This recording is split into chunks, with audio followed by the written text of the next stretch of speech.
গল্পঘরের সকল শ্রোতা বন্ধুদের স্বাগত জানিয়ে পাঠ করছি আজকের ছোট গল্প এমনি। লিখেছেন স্বনামধন্য লেখক সরঞ্জিত চক্রবর্তী। কালকে মুখ্যমন্ত্রীর সঙ্গে জরুরি মিটিং আছে, তাই নিজের ঘরে সকাল সকাল কাজ নিয়ে বসেছে বিশ্বনাথ। ওর পার্সোনাল সেক্রেটারি এখনও আসেনি। আসলে আজ রবিবার, ছুটির দিন, তাই একটু দেরি করছে বোধহয়। অন্য কেউ হলে হয়তো রাগ করত, কিন্তু বিশ্বনাথের শরীরে রাগ নেই। ওর মনে হয় রাগের মতো বিষ আর দ্বিতীয় কিছু নেই এই পৃথিবীতে। বাবা বাবা, তুলি উত্তেজিত হয়ে দৌড়ে এলো ঘরের মধ্যে। বিশ্বনাথ মুখ ফিরিয়ে তাকালো। শ্যামলা মেয়েটার মুখ চোখ উত্তেজনায় লালচে হয়ে আছে, একটু যেন হাঁপাচ্ছে, সঙ্গে মুখে হাসি।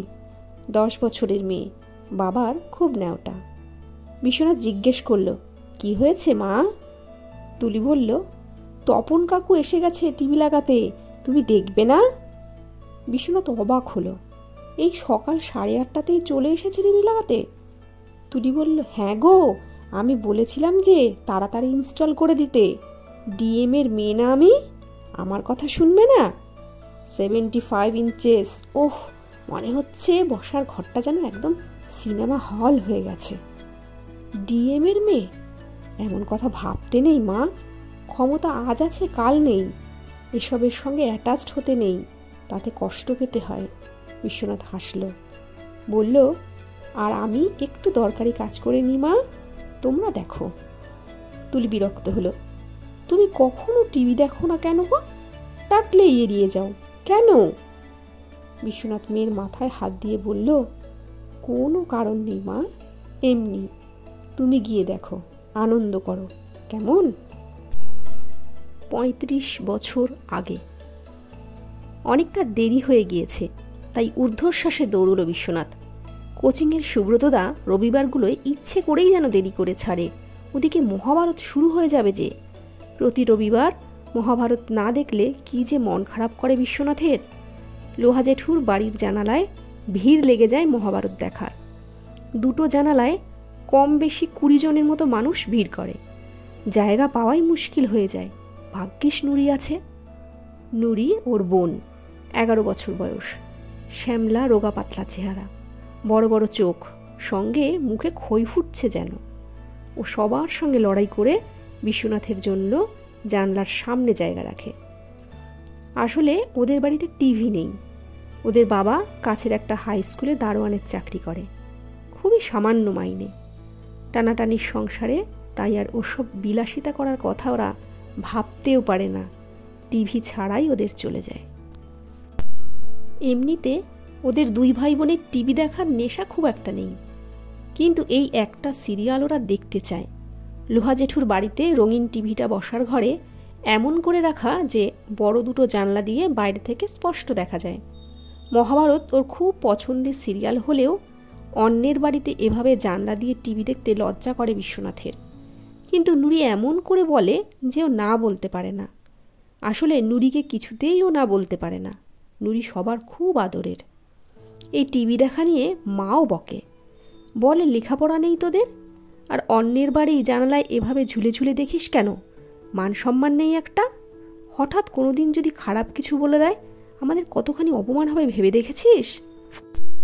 নুরি মাকে অন্যভাবে প্রতিহত করে, কটকট করে বলে, আর তো মোটে কয়েকটা বছর, তারপর আমার দাদাই বাড়িতে টিভি কিনে আনবে, বড় টিভি, তাই না রে দাদা?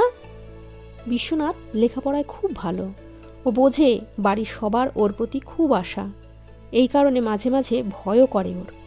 আসলে প্রত্যাশার মতো চাপ জীবনে খুব কম আছে, যাকে এটা সামলাতে হয় সেই এর ভার জানে। লোহা জেঠুর বাড়ির সামনে আজও বেশ ভিড়, জানলায় লোকজন যেন ঝুলছে। অনেকেই এখানে মুখ চেনা হয়ে গিয়েছে এখন। বিশ্বনাথ গিয়ে ভিড়ের বাইরে দাঁড়িয়ে নুরি নুরি বলে চিৎকার করে ডাকল। একটা অল্পবয়সী মেয়ে ভিড়ের মধ্যে থেকে বলল, ও নেই, চলে গেছে। চলে গেছে? বিশ্বনাথ অবাক হলো, মহাভারত না দেখেই? হ্যাঁ রে, আসলে ও কথা বলছিল জোরে জোরে। বাড়ির মধ্যে থেকে একজন এসে ওকে ধমক দিয়েছে, ভিখিরি বলেছে। বলেছে ভিখিরিদের মতো এসেছিস, চুপ করে থাক। এত গলাবাজে কিসের? তাই নুরি কাঁদতে কাঁদতে চলে গেছে। বিশ্বনাথ জানে নুরি খুব অভিমানী। ও আর অপেক্ষা না করে বাড়ির দিকে দৌড়লো। থাক, আজ আর সিরিয়াল দেখে কাজ নেই। গলি দিয়ে সামনে গেলেই বড় রাস্তা, আর সেটা পেরিয়ে কিছুটা দূরে ওদের বাড়ি। বড় রাস্তার কাছে গিয়ে থমকে দাঁড়ালো বিশ্বনাথ।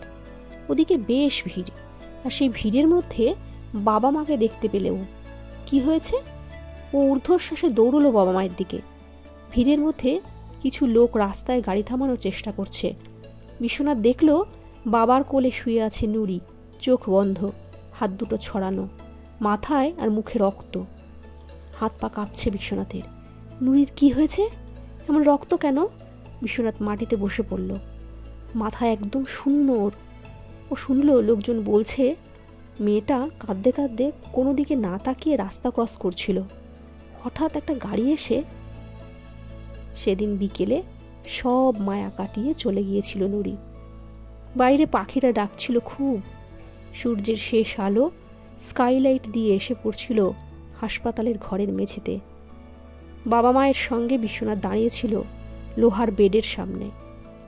নুরি শুধু একবার চোখ মেলে তাকিয়েছিল। দুর্বল গলায় অস্ফুটে বলেছিল, দাদা, আমরা ভিখিরি নই তো? এখন তুলি রাগ করে তাকিয়ে আছে বিশ্বনাথের দিকে। সেই শ্যামলা রোগা পাতলা চেহারা, বড় বড় চোখ, অবিকল যেন নুরি। পিসির সঙ্গে ভাইঝির এমন অদ্ভুত মিল হয়? তুলি বলল, তোমার সবেতেই এক কথা, এমনি ভালো লাগে না আমার। তারপর মা মা বলতে বলতে চলে গেল। বিশ্বনাথ মাথা নিচু করে বসে রইল। এমনি ছাড়ার কি বা বলবে? এই একটা শব্দের তলায় মানুষ কত কিছু যে লুকিয়ে রাখে, কত না বলা না বলতে পারা কথাকে যে ঢেকে রাখে এই এমনি। বিশ্বনাথ মুখ তুলে তাকালো। দেওয়ালে মা, বাবা আর নুরির ছবি। আজ ওরা আর কেউ নেই। বিশ্বনাথের বুকের মধ্যে যেন একটা পাতা ঝরে যাওয়া জঙ্গল বয়ে গিয়েছে শুধু। বাড়ির টিভিটা খারাপ হয়ে যাওয়ায় এখন সবচেয়ে বড় টিভি কিনেছে বিশ্বনাথ। কিন্তু ছোটবেলার সেই দিনটার পর থেকে আর কোনো দিন নিজের টিভি দেখে না ও। কেন দেখে না সেটা কাউকে বলবে কি করে? জীবনে সব কথা কি আর বলে ওঠা যায়? মেয়ে ডাকলো তাও গেলে না? স্ত্রী রূপলীর গলা পেয়ে মুখ ফিরিয়ে তাকালো বিশ্বনাথ। তখনও চোখ মোছা হয়নি ওর। রূপালী অবাক হয়ে জিজ্ঞেস করলো, ও কি, চোখে জল কেন? কাঁদছো? কি হয়েছে? বিশ্বনাথ দ্রুত চোখ মুছে জোর করে হাসার চেষ্টা করলো। তারপর বলল, ও কিছু হয়নি, এমনি। শ্রোতা বন্ধুরা, এই চ্যানেলের গল্পগুলি যদি আপনাদের ভালো লেগে থাকে তাহলে নতুন বন্ধুরা চ্যানেলটিকে সাবস্ক্রাইব করে নেবেন এবং পাশে থাকা বেল আইকনটি প্রেস করে রাখবেন আরও নতুন নতুন গল্প শোনার জন্য। ধন্যবাদ।